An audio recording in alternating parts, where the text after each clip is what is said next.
Assalamualaikum warahmatullahi wabarakatuh.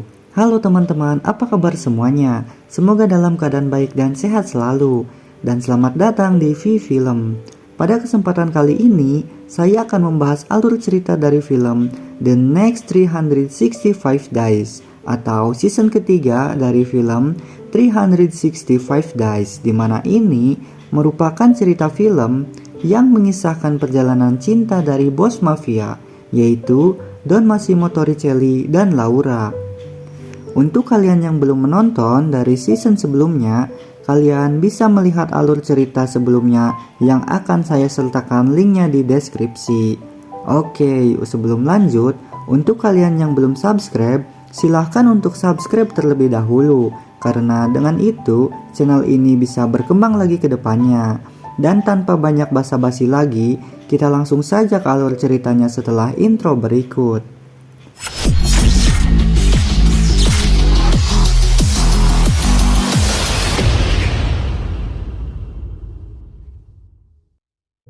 Alur cerita The Next 365 Days ini merupakan lanjutan dari cerita sebelumnya, di mana terjadi saling tembak satu sama lain yang mengakibatkan mantannya Massimo dan adiknya meninggal dunia karena kejadian tersebut. Lalu, di awal cerita di sini diperlihatkan bahwa Massimo sedang berada di pemakaman adiknya. Akan tetapi, di sana juga terlihat ada Nako beserta ayahnya yang ikut berduka cita atas kematian adiknya Massimo. Namun, Massimo di sini terlihat kesal kepada keduanya karena mereka telah mengusik wilayah kekuasaan Massimo, yaitu Sisilia, dan juga menyuruh mereka untuk tidak mengganggu wilayahnya lagi jika tidak ingin ada masalah yang lebih besar. Kemudian, di sini diceritakan bahwa keadaan Laura sudah lebih baik dari sebelumnya akibat adanya insiden saling tembak, dan akhirnya bisa bertemu lagi dengan sahabatnya yaitu Olga setelah sekian lama sejak dia sakit dan hanya bisa berdiam diri di kamarnya saja. Lalu, mereka di sini pergi makan bersama dan kembali ceria lagi seperti sebelumnya.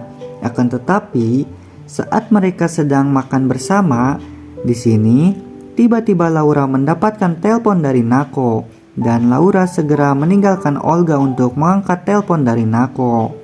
Akan tetapi, tetap saja Olga merasa ingin tahu siapa yang menelpon sahabatnya itu, dan akhirnya dia tahu setelah mengajukan beberapa pertanyaan bahwa yang menelponnya itu merupakan Nako.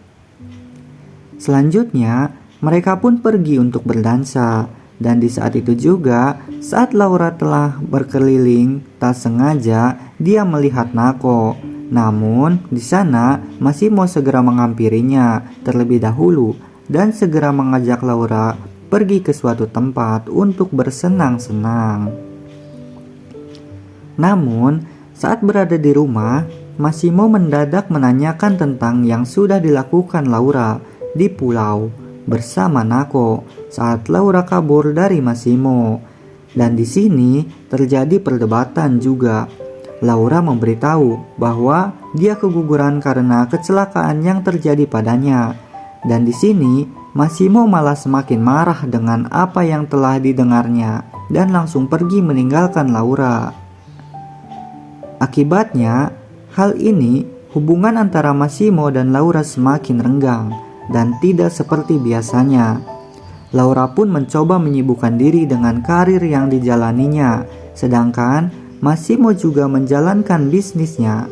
Di sini, mereka saling sibuk dengan kegiatannya masing-masing dan malah terjadi kerenggangan yang tambah menjadi-jadi. Dan pada saat Laura pergi bersama dengan Olga ke Portugal, di sana ternyata ada Nako juga. Namun, Laura ingin menghindari untuk bertemu dengan Nako bagaimanapun caranya. Namun, di lain waktu, tetap saja akhirnya dia bertemu dengan adiknya Nako, yaitu Amelia. Dan setelahnya, dia pun bertemu dengan Nako.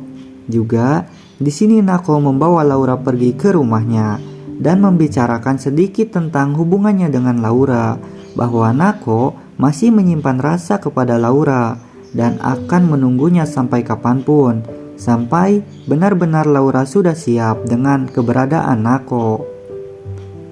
Paginya, saat Laura pulang ke hotel, tempatnya menginap bersama Olga, ternyata di sana ada Massimo sedang menunggunya dan dia tahu ada sesuatu hal yang terjadi dan akhirnya Massimo marah besar kepada Laura dan Laura pun melakukan pembelaan dengan menyalahkan kembali Massimo. Namun, akhirnya Laura menyuruh Massimo untuk pergi terlebih dahulu ke Sisilia dan meninggalkannya bersama Olga untuk menenangkan pikirannya. Massimo pun menuruti kemauan Laura agar sesuatu yang bertambah buruk tidak terjadi terhadap hubungannya. Selanjutnya, di suatu saat Laura tengah pergi bersama ayahnya untuk menenangkan diri, tiba-tiba saja dia mendapatkan telepon dari Olga dan memberitahu Laura bahwa Massimo tahu apa yang sudah Laura dan Nako lakukan di rumahnya semalam. Dan katanya, Massimo bilang kepada Domenico bahwa dia akan membunuh Laura, dan Olga juga mengetahui bahwa Massimo tidak memaafkan perselingkuhan, tetapi Laura malah ingin menemui Massimo dan akan segera pulang ke Sisilia untuk menemui Massimo. Di saat Laura akan pergi ke rumahnya, di dalam taksi, ternyata yang mengemudi taksi tersebut adalah Nako, dan akhirnya Nako mengantarkan Laura ke kediamannya, walaupun itu sangat beresiko karena Nako telah melanggar perjanjian dengan Massimo untuk tidak masuk wilayah kekuasaannya. Saat sampai, Olga pun heran karena Laura datang bersama dengan Nako, dan malah Olga merasa kesal dengan mereka karena melakukan hal yang bisa saja mengakibatkan masalah besar akan terjadi kepadanya. Selanjutnya, Laura pun menghampiri Massimo yang sedang berada di pantai. Mereka berbicara berdua tentang hubungan mereka yang mulai hancur tersebut agar bisa diperbaiki. Massimo juga mengharapkan Laura untuk tetap bersamanya dan membiarkan Laura begitu saja karena ingat perkataan ayahnya bahwa jika kau sungguh mencintai sesuatu, biarkan dia pergi. Jika ia kembali, maka dia milikmu selamanya, dan jika tidak, maka ia bukan milikmu. Dan di akhir cerita di sini, Massimo juga mengatakan, "Apa kau kembali, sayang?" Nah, dan juga di sini merupakan akhir cerita dari The Next 365 Days, di mana Massimo dan Laura masih berusaha untuk mempertahankan hubungannya agar bisa lebih baik lagi seperti sebelumnya, walaupun banyak masalah yang dihadapi dari hubungan mereka tersebut. Oke, terima kasih sudah menonton sampai akhir. Jangan lupa untuk like, komen, dan juga subscribe. Wassalamualaikum warahmatullahi wabarakatuh.